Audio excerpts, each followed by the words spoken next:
stole everything Mark Curry had. Now Steve got a sitcom where he the principal and he making all black men think he got the best lineup in the business, and it's a man unit. People, he used to be homeless. That's my story. That's not his story. Steve Harvey wasn't never homeless. When 25 years ago, he was making $3,000 a show in cash and doing 5 shows a week. They just tell the story. In this country, Donald Trump is not going to be that bad. Don't run. Katt Williams has never been one to hold back. He speaks what others only whisper, and this time, his target was Steve Harvey. The comedy legend went viral after calling out Steve for being fake, saying the industry protects people like him while burying real talent. What seemed like another Katt rant quickly turned into a cultural debate. Fans started digging up old clips, interviews, and behind for entrepreneurs and small businesses, because that's been a really important part of your mandate here as vice president. How we gonna ask for something next time? If you ain't got no voting power, you talking about reparations. Ain't nobody finna give you no reparations and you don't vote. Ain't for sale. We bartering on business. We standing on business. Bring us some tangibles or get out of my face. Only carried on because y'all got paid to carry on. Can we please? The scene stories that painted a different side of Steve Harvey, one that wasn't so clean. The tension between Katt and Steve didn't start overnight. Back in the early 2000s, both were at the top of their game. Steve had the Steve Harvey Show and was building his empire, while Katt was rising fast in stand-up.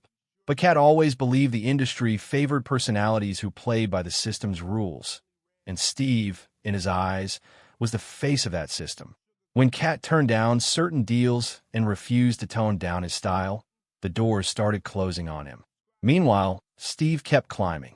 To Katt, that wasn't coincidence, it was control.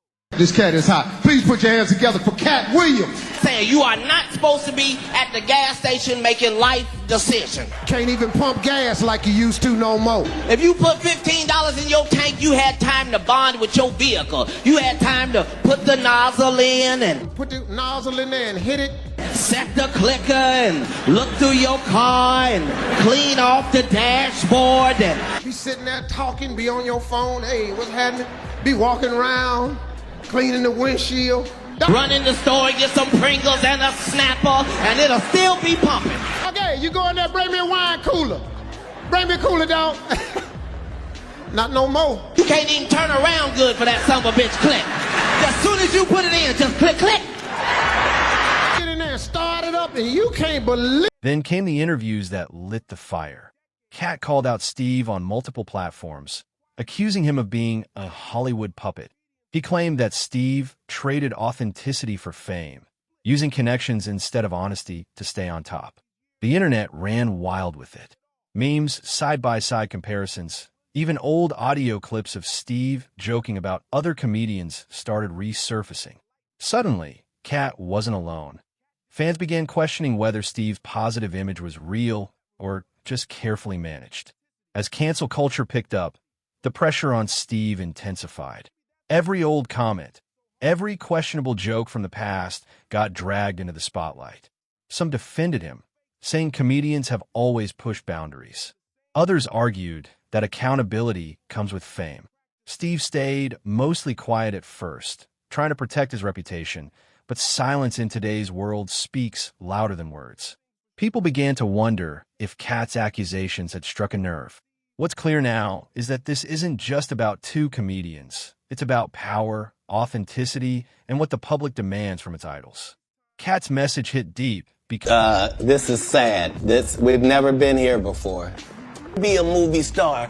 There are 30,000 new scripts in Hollywood every year. Not one of them asks for a country bumpkin black dude that can't talk good, oh, baby, and look like Mr. Potato. Never been at the point where neither option is good for us in real life. No. This is a different conversation. This is, would you rather go back with your ex, or would you rather go back and barely put his sentences together and the other guy will put sentences together from whatever he's read or whoever told him. Like, same thing that Democrats laugh at.